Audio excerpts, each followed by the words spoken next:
मंचावर उपस्थित वंचित बहुजन आघाडीचे राज्य कार्यकारिणीचे पदाधिकारी फारुकजी अहमद, गोविंद दळवी, अरुंधतीताई शिरसाट, शिवाभाऊ नरंगले, प्रशांत इंगोले आणि समोर उपस्थित नांदेड मधील सर्व पत्रकार बंधू भगिनींनो, या पत्रकार परिषदेमध्ये दोन विषयावर प्रामुख्याने बोलणार आहे. सध्या वंचित बहुजन आघाडीचा समीक्षा, संवाद आणि संघटन दौरा मराठवाड्यामध्ये चालू आहे आणि ह्या दौऱ्याचा हा तिसरा दिवस आहे. सुरुवातीला राज्याच्या दृष्टिकोनामधून दोन महत्त्वाच्या विषयांवरती मी स्टेटमेंट करते आणि त्याच्यानंतर मी नांदेड आणि मराठवाड्यामधलं आमचं काम याच्याबद्दल बोलेन. पहिला प्रश्न, आत्ता सध्या राज्यामध्ये ज्या निवडणुका जिल्हा परिषद पंचायत समितीच्या 5 जिल्ह्यातल्या पोटनिवडणुका चालू आहेत.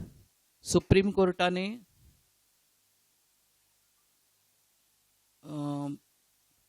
एम्पिरिकल डाटा नसल्याच्या कारणास्तव ओबीसींचं राजकीय आरक्षण स्थगित करून त्या ठिकाणी फेरनिवडणुका घेण्याचा आदेश दिला. जे ओबीसी निवडून आलेले होते त्यांचं सदस्यत्व स्थगित झालं आणि मग त्या ठिकाणी आता फ्रेश निवडणुका घोषित झाल्या. त्याची प्रक्रिया सुरू झाली आणि ती मध्येच थांबवण्यात आली करोनाच्या सबबीवर. वंचित बहुजन आघाडी सरकारकडे मागणी करत आहे, राज्य निवडणूक आयोगाकडे मागणी करत आहे की ही प्रक्रिया वेगाने सुरू करून संपवण्याची आवश्यकता आहे. कारण त्याच्यामध्ये सर्वच यंत्रणेची खूप रखडपट्टी चालू आहे. एकतर प्रक्रिया सुरू केल्यानंतर मध्येच थांबवण्यात आलेली आहे आणि तिचा अर्धी प्रक्रिया झालेली आहे, फक्त आता मतदानाचं बाकी आहे. तर हे वेगाने पूर्ण करून त्याचे निवडणुकीचे निकाल जाहीर करावेत अशी वंचित बहुजन आघाडीच्या वतीने आम्ही मागणी करत आहोत. करोनाचा काळ सध्या जे दुसरी स्टेज होती त्याच्यानंतर आता तिसरी फेज येईल असं म्हणत असताना सध्या ज्या जिल्ह्यांमध्ये या निवडणुका आहेत त्या ठिकाणी करोनाचं प्रमाणही कमी असताना सरकारने हे वेगाने पूर्ण करणं आवश्यक आहे. ही एक मागणी झाली. आणि दुसरा महत्त्वाचा विषय असा आहे की एम्पिरिकल डाटाचा जो विषय आहे या विषयामध्ये नेमकं काय सोल्युशन काढायचं का ओबीसींचं राजकीय आरक्षण कायमच धोक्यात आहे असा एक अत्यंत महत्त्वाचा प्रश्न या ठिकाणी आज आपल्यासमोर उभा आहे. कारण असं की सरकारकडे डाटा नाही असं नाही, सरकारकडे डाटा आहे. 11 साली जी जनगणना झाली त्यावेळेस जातगणना झाली. चिदंबरम सरकारने जातगणना केलेली होती, परंतु ती जातगणना जाहीर करायला केंद्र सरकार नकार देत आहे. आणि दुसऱ्या बाजूला 21ची जी जनगणना होणार आहे त्याच्यामध्ये ओबीसींची जनगणना होणार नाही असं भाजपने धोरण म्हणून जाहीर केलेलं आहे केंद्र सरकारने. खरं तर यांनी जेव्हा निवडणुका 1900 झाल्या तेव्हा जाहीरनाम्यामध्ये हे आश्वासन दिलेलं होतं की जर का आम्हाला मतदान दिलं तर आम्ही जातीनिहाय जनगणना करू. परंतु सरकार जसं पहिल्यापासून आपण बघतो की जुमलेबाज सरकार आहे, जे आश्वासन देतं ते आश्वासन कधीच पूर्ण करत नाही, किंबहुना ते आम्ही पूर्ण करणार नाही हे पण निर्लज्जपणे सांगत राहतं. ओबीसींनी यांना मतं दिली परंतु आज ते हा प्रश्न त्यांनी सरळ धुडकावून लावलेला आहे आणि एक प्रकारे ओबीसी समाजाची फसवणूक केलेली आहे.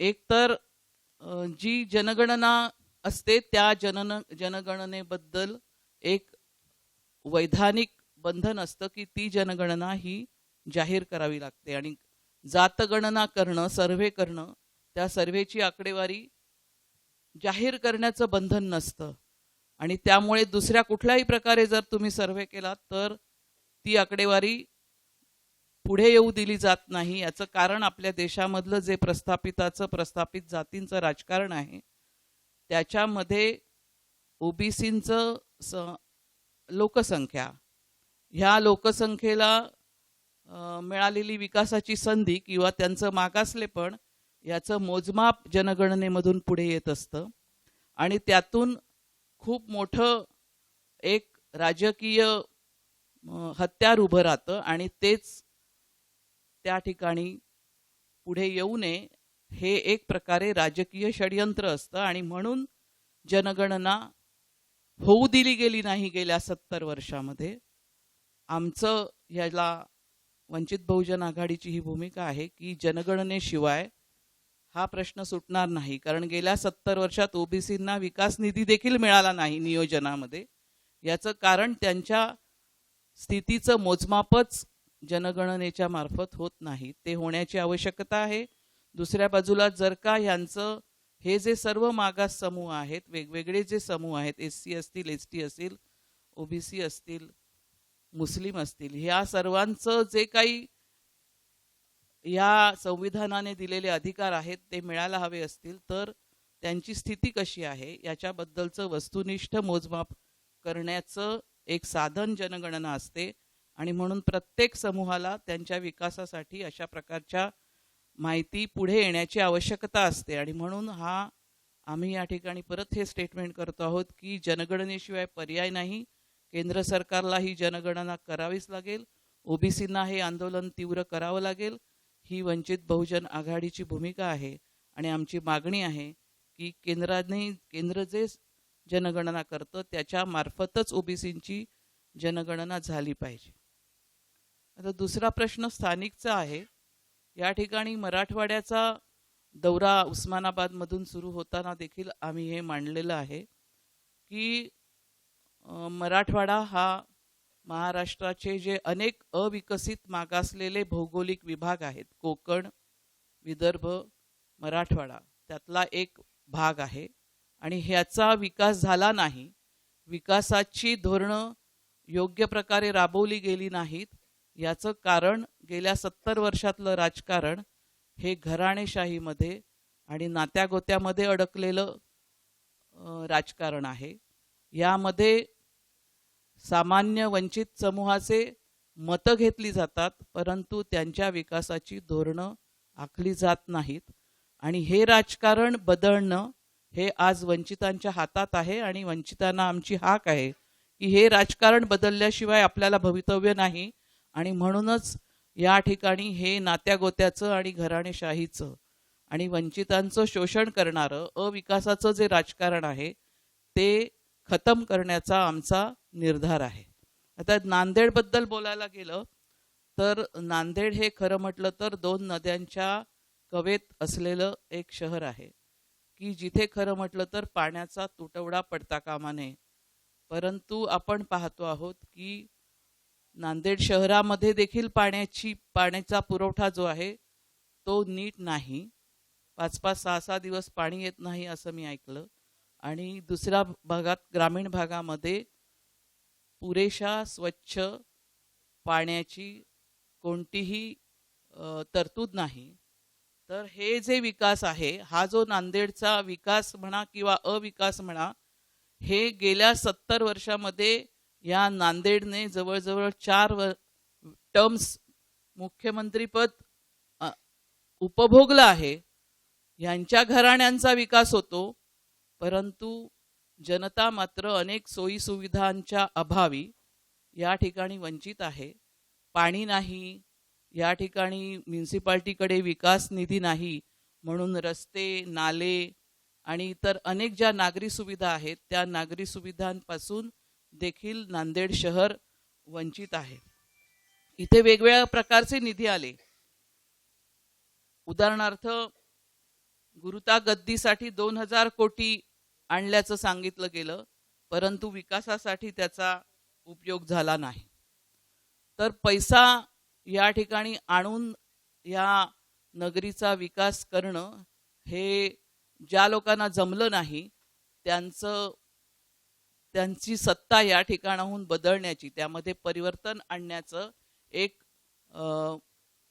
आव्हान या ठिकाणी वंचितने स्वीकारलेलं आहे. आणि आम्ही असं बघतो आहोत की सर्व विविध जाती समूह आज वंचितांनी जे काही मुद्दे या ठिकाणी उपस्थित केलेले आहेत, ज्या अन्यायाला वाचा फोडण्याचं काम आज या ठिकाणी सातत्याने नांदेड नगरीमध्ये वंचितच्या कार्यकर्त्यांच्या माध्यमामधून सुरू आहे, त्याला खूप प्रचंड प्रतिसाद आहे. आणि विविध समूह, विविध जाती धर्म समूह मधले तरुण आणि सामान्य जनता, वंचित जनता आज वंचित बहुजन आघाडीच्या प्रवाहामध्ये सामील होत आहे. आपण बघतो की करोनाच्या काळामध्ये देखील नांदेडमधल्या नागरिकांना वाऱ्यावर सोडलं गेलं. जी आरोग्य सुविधा खरं म्हटलं तर त्यांना इथे मिळायला पाहिजे होती, जी साधारणपणे छोट्या शहरांमध्ये सगळीकडे महाराष्ट्रामध्ये उपलब्ध झाली, ती इथे उपलब्ध नव्हती. खरं तर एकूणच आरोग्य व्यवस्था ही अतिशय तकलादू आहे या ठिकाणची. त्याच्यामध्ये कधी निधी आणला गेला नाही, त्याच्यामधून इकडच्या सर्वसामान्य नागरिकांना आवश्यक असलेल्या सोयी पुरवल्या गेल्या नाहीत. ज्यावेळेस सर्व महाराष्ट्रामध्ये ऑक्सिजनचा कोणताही प्रश्न नव्हता, तेव्हा नांदेडमध्ये ऑक्सिजनच्या अभावी अनेक मृत्यू झाले. ही जी गोष्ट आहे ही खरं तर ज्यांनी या ठिकाणी सत्ता भोगली आणि आजही जे कॅबिनेट मंत्री आहेत त्यांच्यासाठी भूषणावह गोष्ट नाही. ह्या परिस्थितीमधून जर का बाहेर पडायचं असेल तर राजकारणाची दिशा आपल्याला बदलावी लागेल. दुसरा महत्त्वाचा प्रश्न आम्हाला मराठवाड्यामध्ये दिसतो आहे की हजारो एकराची जमीन ही MIDC साठी जरी घेतली तरी त्या ठिकाणी उद्योगधंदे नाहीत आणि त्यामुळे रोजगार या ठिकाणी नाही, या ठिकाणी उद्योग व्यवसाय नाही, बेकारी प्रचंड आहे. हा मोठा मराठवाड्याचा प्रश्न आहे आणि त्यामुळे इकडच्या तरुणांना मुंबई पुण्याकडे नोकरी धंद्यासाठी जावं लागतं. इथली NTCची मिल बंद पडली, त्यामुळे ज्या लोकांना रोजगार होता तो रोजगार बंद पडला. सिप्टा कंपनी बंद पडली, मॅफको बंद झाली आणि ऑक्सिजनचा काही प्रकल्प इथे आला, परंतु तो निर्मितीचा प्रकल्प नाही तर साठवणुकीचा प्रकल्प आहे. आणि आपण असं बघतो की हे सर्व जे काही चाललेलं आहे ते भूमाफियांच्या सोयीसाठीचं एक राजकारण आहे.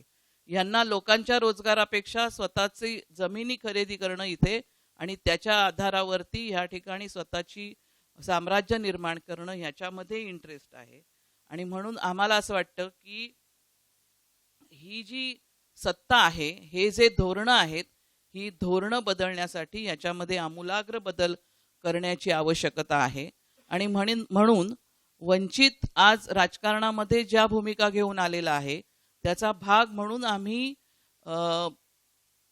येत्या काळामध्ये ज्या वेगवेगळ्या स्थानिक स्वराज्य संस्थांच्या निवडणुका येणार आहेत, जिल्हा परिषद, पंचायत समिती, महानगरपालिका, नगरपालिका, नगरपरिषदा, याच्यामध्ये स्वबळावर 100% निवडणुकांमध्ये आम्ही उतरणार आहोत. त्याच्यावरती आमचं कॉन्सन्ट्रेशन आहे. आम्ही कोणाबरोबरही जाणार नाही आणि 100% जागा लढवणार आहोत. आणि ही आमची रणनीती आहे की 24च्या निवडणुकीच्या पूर्वी या ठिकाणच्या ज्या स्थानिक स्वराज्य संस्था आहेत त्यांच्या माध्यमामधून या ठिकाणी वंचित समूहांना सत्तेमध्ये न्यायचं आणि ह्यांच्या आधारे एक वेगळा विकासाचा कार्यक्रम, प्रगतीचा कार्यक्रम, वंचितांना या ठिकाणी साधनसामुग्रीमध्ये वाटा मिळवून देण्याचा कार्यक्रम या ठिकाणी राबवायचा, हा आमचा निर्धार आहे. आणि मग त्यासाठीच हा संवाद, समीक्षा आणि संघटन दौरा आहे. याच्यामध्ये मोठ्या मोठ्या कार्यक्रमांवरती आमचा भर नाही आहे, तर आमच्या ज्या संघटनात्मक यंत्रणा आहेत त्या यंत्रणांची समीक्षा करणं, त्यांच्याबरोबर संवाद करणं, त्यातल्या त्रुटी दूर करणं आणि त्या त्रुटी दूर करण्यासाठी म्हणून जे काही उपाययोजना करायच्या आहेत त्या करणं, अशा पद्धतीचा आढावा घेण्याच्या ह्या बैठका आहेत. आणि त्या दृष्टिकोनामधून मराठवाड्याचा दौरा उस्मानाबादपासून जो सुरू झाला तो बीडपर्यंत जाईल आणि मग नंतर नगरमध्ये पश्चिम महाराष्ट्राचा दौरा आम्ही सुरू करणार आहोत. आणि संपूर्ण महाराष्ट्रामध्ये या प्रकारे संघटनेचं एका दिशेने घेऊन जाण्यासाठी आमचा कार्यक्रम आम्ही राबवत आहोत. माझं बोलून झालेलं आहे. आपल्याला जर काही प्रश्न असतील तर विचारू शकता.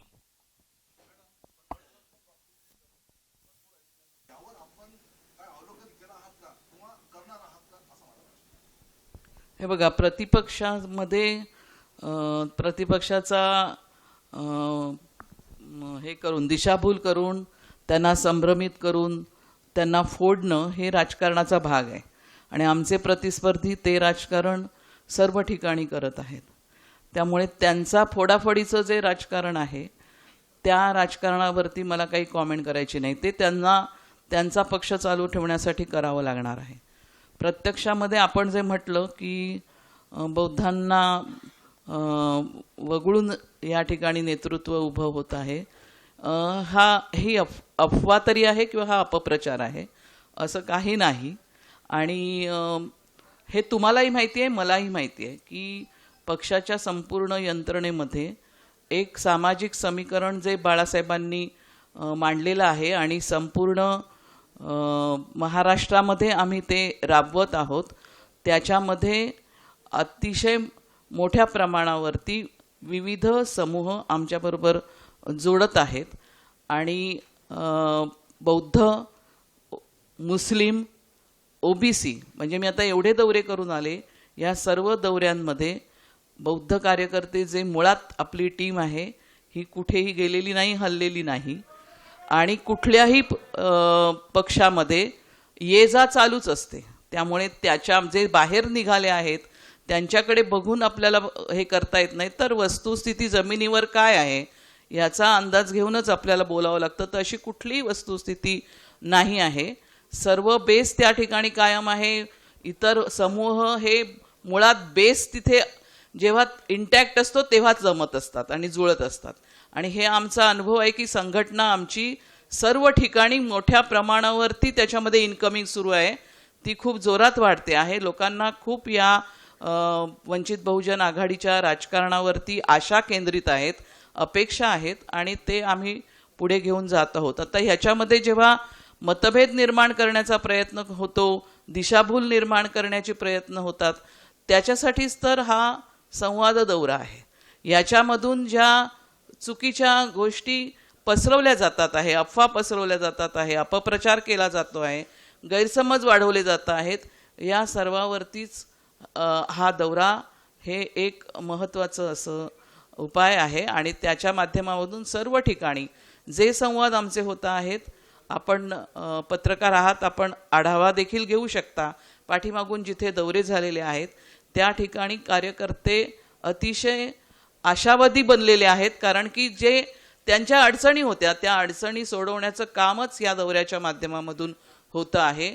आणि जे काही अडथळे आहेत ते दूर होऊन एक प्रकारे संपूर्ण प्रवाह मोकळा करण्याचं काम हा दौरा करत आहे. आणि त्या दृष्टिकोनामधून आमची वाटचाल अतिशय सुरळीतपणे चालू आहे.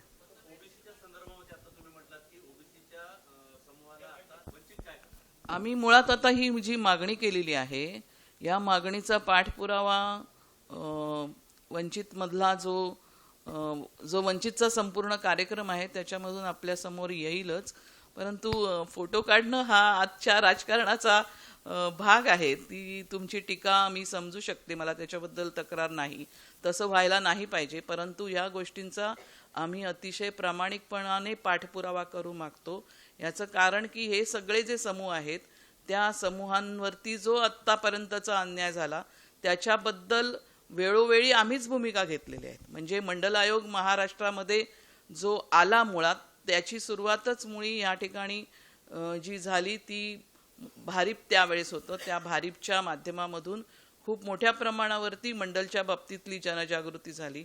नंतर OBC शिष्यवृत्तीचा प्रश्न देखील आम्ही लावून धरल्यानंतरच या ठिकाणी मंत्रिमंडळामध्ये त्यावेळेस आम्ही होतो आणि धोरणात्मक तो निर्णय आम्ही त्यावेळेस घ्यायला लावलेला होता. आणि वेळोवेळी आम्ही हे केलेलं आहे. आणि OBCंना तर महाराष्ट्रामध्ये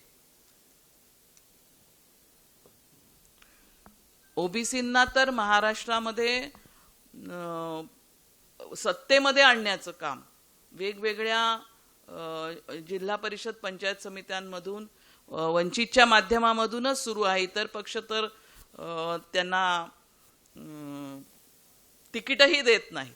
म्हणजे लोकसभेपासून तर ह्याच्यापर्यंत जिल्हा परिषदपर्यंत सर्व थरावरती ज्या समूहांना कधी निवडणुकीमध्ये कुठलंही अस्तित्व नव्हतं, कुठलाही चेहरा नव्हता, त्या सर्व समूहांना या ठिकाणी चेहरा देण्याचं काम, त्यांना पुढे आणण्याचं काम आणि एक प्रकारे जे एक निराशेचं वातावरण आपल्या देशामध्ये गेल्या 70 वर्षामध्ये इथल्या प्रस्थापित जातींनी निर्माण केलं की इथल्या दुर्बल आणि वंचित समूहांना असं वाटतही नाही की आम्ही ह्या लोकशाहीचा हिस्सा आहोत.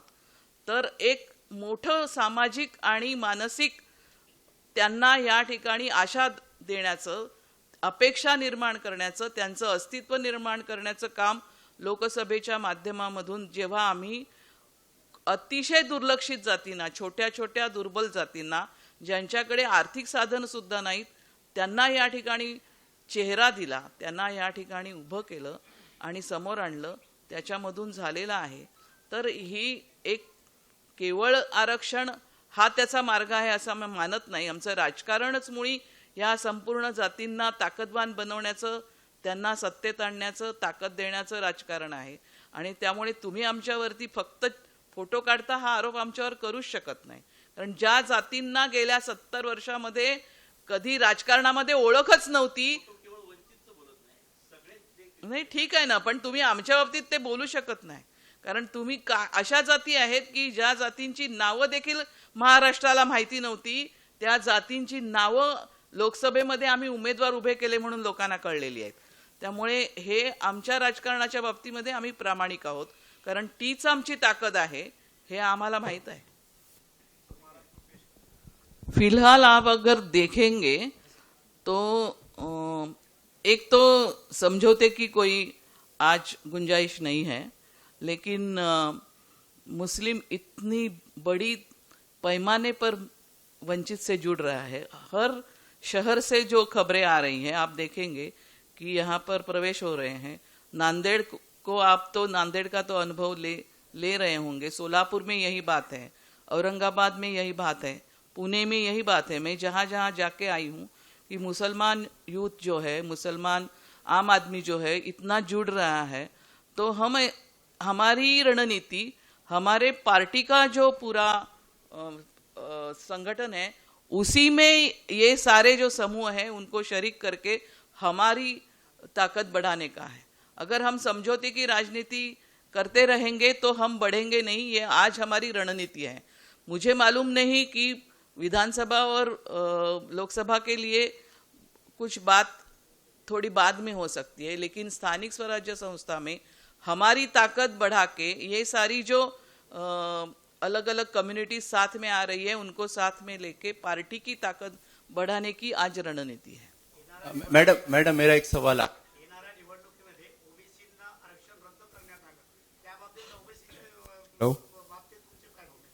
नाही, कसं आहे की ते आरक्षण आहे त्याचं मूळ आधार हा डेटा आहे असं सुप्रीम कोर्ट म्हणतं. खरं म्हटलं तर एकदा इंदिरा साहानी खटल्यामध्ये ओबीसींच्या साठी एक रिझल्ट आल्यानंतर परत वारंवार त्यांच्यासाठी हे प्रश्न उपस्थित केले गेले.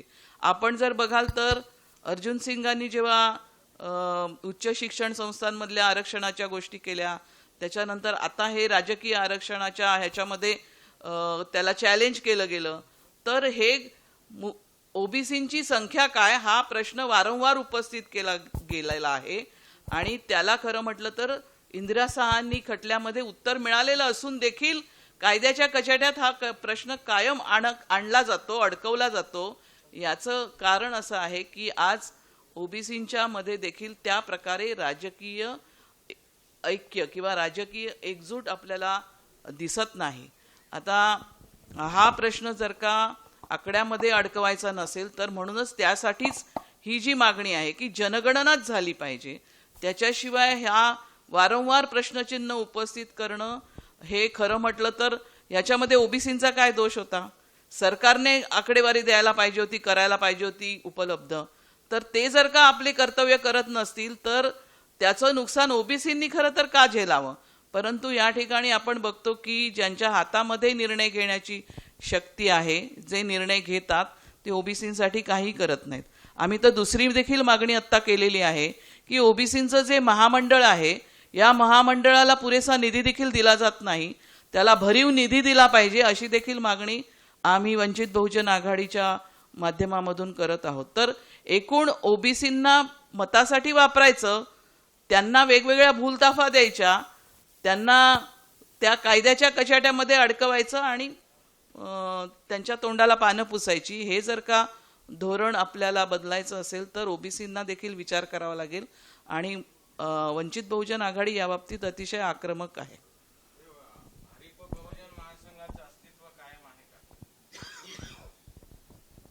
टेक्निकली आहे, आत्ता सध्या पॉलिटिकली भारिप बहुजन महासंघ कुठे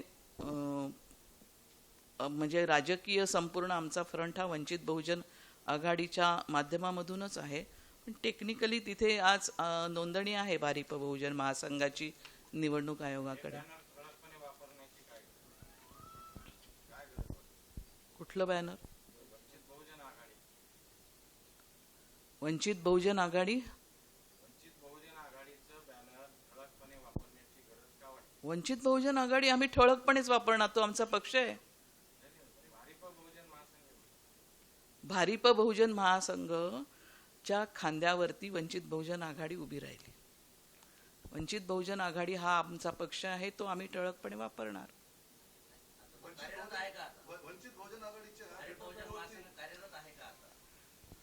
मी म्हटलं ना, टेक्निकली निवडणूक आयोगाकडे भारिप बहुजन महासंघाची नोंदणी आहे.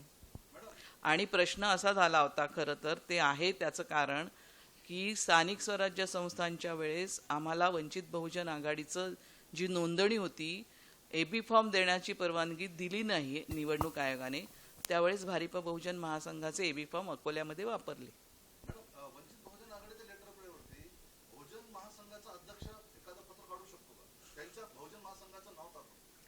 आम्ही मित्र आहोत, बंधू संघटना आहोत आणि भारिप बहुजन महासंघाबरोबर आम्ही नातं तोडलेलं नाही. भारिप बहुजन महासंघ हा चळवळीचा भाग आहे.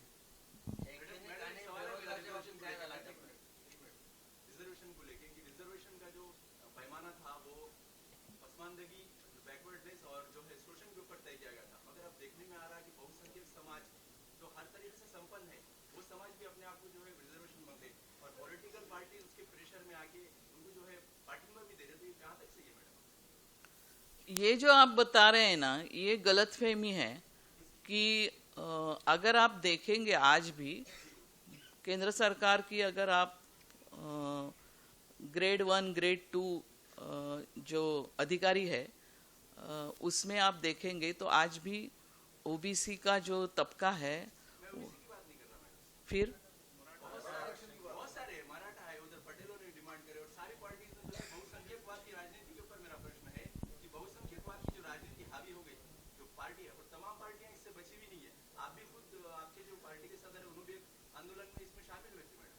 किस आंदोलन में?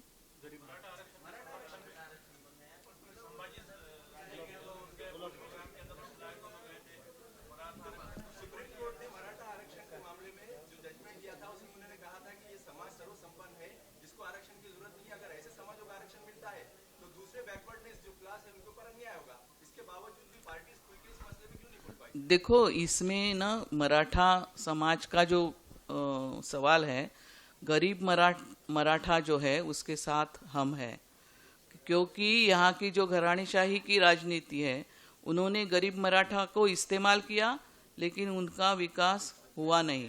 तो उनके विकास की जो सवाल है, उस सवाल का जवाब हमने सबने मिलकर खोजना है. अभी हर एक किसी बात में आरक्षण की बात लाना, ये एक प्रकार से आरक्षण का पूरा जो यहाँ का एक धोरण है संविधान का, उसको फेल करने की भी एक राजनीति यहाँ पर चालू है.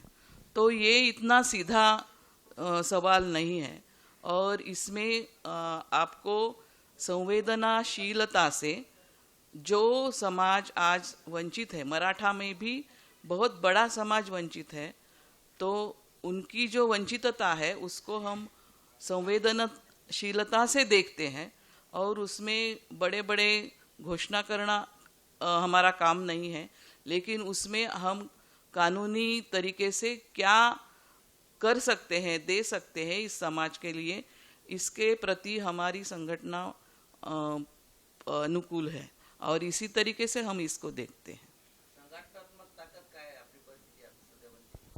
तुम्हाला निवडणुकीमध्ये दिसेल. आम्हाला तुम्ही बघताय रोज नांदेडमध्ये जे काही आंदोलनं चाललेली आहेत. आज आम्ही असं बघितलं की ज्या मतदारसंघामध्ये कधीही निधी आला नाही त्या मतदारसंघामध्ये मी असं ऐकलं की देगलूर बिलोलीसाठी 300 कोटीचा निधी आला. ते आमच्याच संघटनेचा प्रभाव आहे. कारण आम्ही आज त्या ठिकाणी आमचं अस्तित्व असं निर्माण केलेलं आहे की आम्हाला बाजूला करण्यासाठी एवढा पैसा आणण्याची गरज भासते आहे. आमचं तर म्हणणं आहे आम्ही असंच ताकदवान जर का राहिलो तर लोकांचा याही माध्यमामधून फायदाच होईल ना, जर का तिथे विकास निधी येत असेल तर.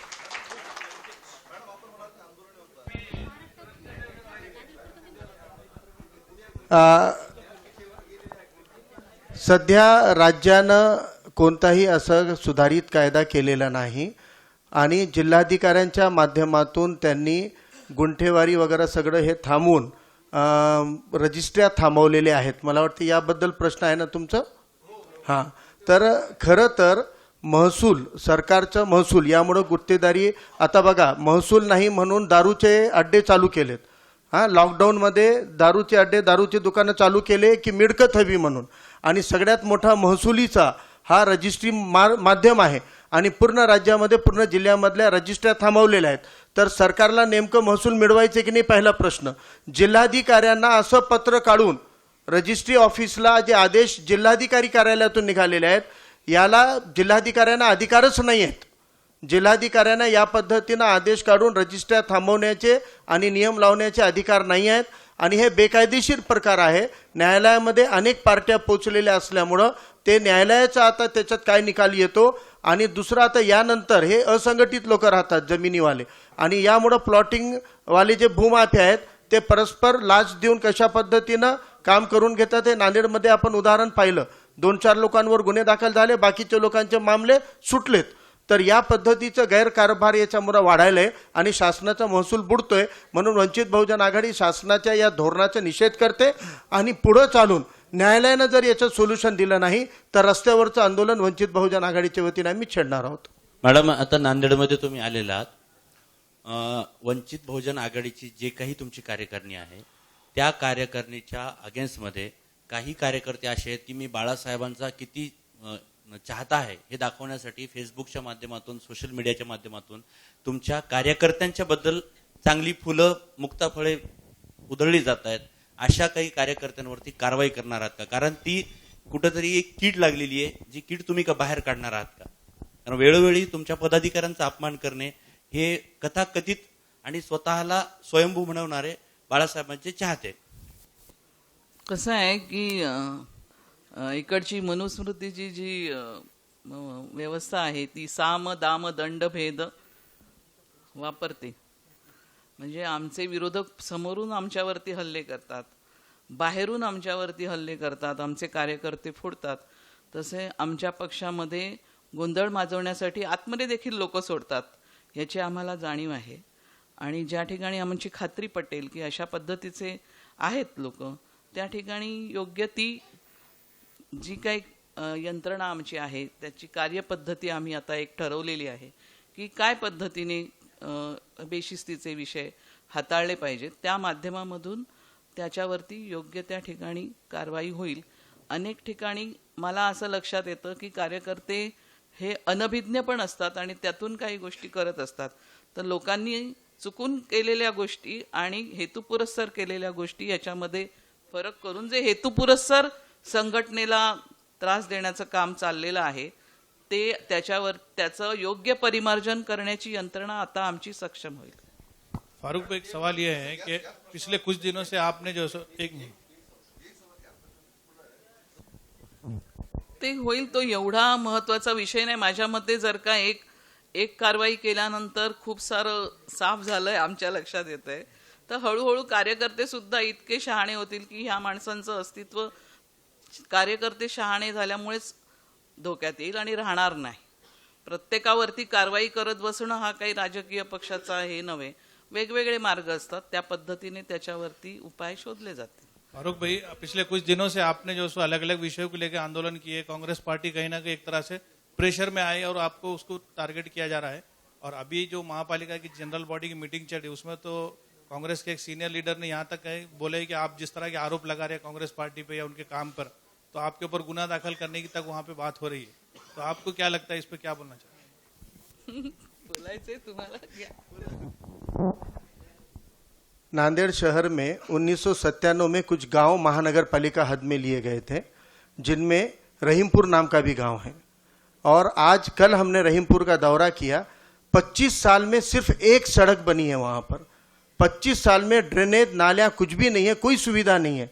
25 साल में महानगर पालिका में लेकर अगर आप वो गांव को मूलभूत सुविधा नहीं दे सकते हैं तो हम हमारे पार्टी का, एक अपोजिशन पार्टी का, रास्ते पे आंदोलन की पार्टी का ईमानदारी से कर्तव्य बजा रहे हैं. और हैरान परेशान लोगों की आवाज उठाकर, हम लोगों ने आवाज उठाने पर अगर ये गुन्हे दाखिल कर रहे हैं तो ऐसे हजारों गुनों को हम हार सत्कार के तौर पे स्वीकारने के लिए तैयार है. लेकिन हम आवाज उठा के रहेंगे और उनको एक ही जवाब देना चाहता हूं कि इब्तिदाई इश्क है, अभी रोता है क्या, आगे आगे देखिए अभी होता है क्या. हे बघा, पक्ष म्हणून पक्षाला काय मिळतं, आम्ही जे काही धोरणं करत आहोत त्याच्यातून पक्षाला काय मिळतं याच्या बाबतीमध्ये पक्षाच्या हिताच्या दृष्टिकोनामधून पक्ष विचार करत असतो. त्या सर्व प्रश्नांची चर्चा सार्वजनिक नसते, करू शकत नाही. पक्षाच्या प्रवाहात आज अनेक नवीन लोक जुडत आहेत. त्यातले प्रामाणिक कोण आणि फसवे कोण याची काही लिटमस टेस्ट नसते, ते काळाच्या ओघामध्ये स्पष्ट होत जातं. परंतु जे आमच्याकडे येण्याची इच्छा व्यक्त करतात त्या सर्वांना घेण्याचं आमचं धोरण आहे. आणि आम्ही कदाचित आमची काही निर्णय चुकीचे असू शकतात, पण त्याच्या पाठीमागचे हेतू चुकीचे नाही आहेत. आणि आम्ही असं काही म्हणत नाही की जो आमच्याकडे 20 वर्ष आहे, जो आमच्याकडे 15 वर्ष आहे, जो आमच्याकडे 50 वर्ष आहे त्याला तिकीट देऊ. किती वर्ष आहे ही मोजपट्टी केवळ एक मोजपट्टी असू शकत नाही. तर प्रवाहामधनं वेगवेगळे लोक येणार आहेत. आम्ही असं बघतो आहोत की विशेषतः या ठिकाणचा वंचित समूहातला खूप मोठा वर्ग जो आजपर्यंत इकडच्या प्रस्थापित पक्षांनी वापरला, तो त्याचा भ्रमनिरास झाल्यानंतर आज पक्षाच्या प्रवाहामध्ये येण्याचं प्रमाण खूप मोठं आहे. तर त्याला आम्ही सोबत जर घेणार असू तर तो ज्या दिवशी आमच्याबरोबर येतो त्या दिवशी आम्ही त्याला आमचा समजतो. आता त्याच्यामध्ये काही माणसं अशी आहेत की जी केवळ स्वतःच्या स्वार्थाचंच हित बघून आलेली असतात, ती आमच्याकडे टिकणार नाहीत याची देखील आम्हाला जाणीव आहे. परंतु आमच्या प्रवाहात आलेले हजारो कार्यकर्ते आजही टिकून आहेत. आणि आम्ही बघत आहोत की गेल्या निवडणुकीमध्ये जेवढा प्रचार केला जातो की आलेले गेले, तर तुम्हाला फक्त गेलेलेच दिसत आहेत.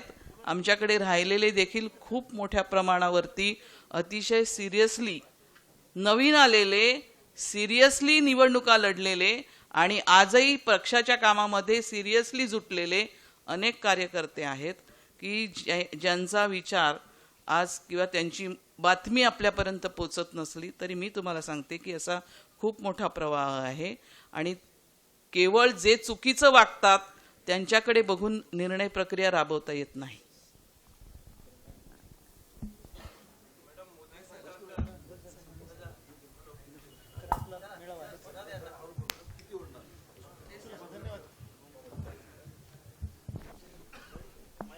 मी आयोजित केलेला आहे.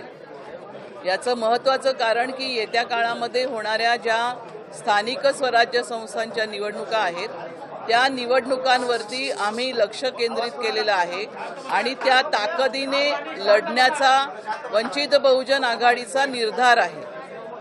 या निवडणुकांमध्ये आम्ही स्वबळावर येणार आहोत, 100% जागा लढवणार आहोत. आणि वंचित बहुजन आघाडीचा आणि वंचितांचा जर का बेस तयार करायचा असेल तर स्थानिक स्वराज्य संस्थांच्या निवडणुकांवरती आम्ही लक्ष केंद्रित केलेलं आहे. आणि त्याच्यामधून या ठिकाणी आमची सत्ता निर्माण करण्यासाठी म्हणून एक पायाभरणी करणं हा त्यामागचा उद्देश आहे. त्या दृष्टीने संघटनेमध्ये ज्या त्रुटी आहेत किंवा ज्या ठिकाणी प्रशिक्षणाची आवश्यकता आहे त्या ठिकाणी पदाधिकाऱ्यांना मार्गदर्शन करणं, त्यांच्या अडचणी सोडवणं, संवाद करणं आणि यंत्रणा सुरळीत करणं हा या दौऱ्याचा उद्देश आहे.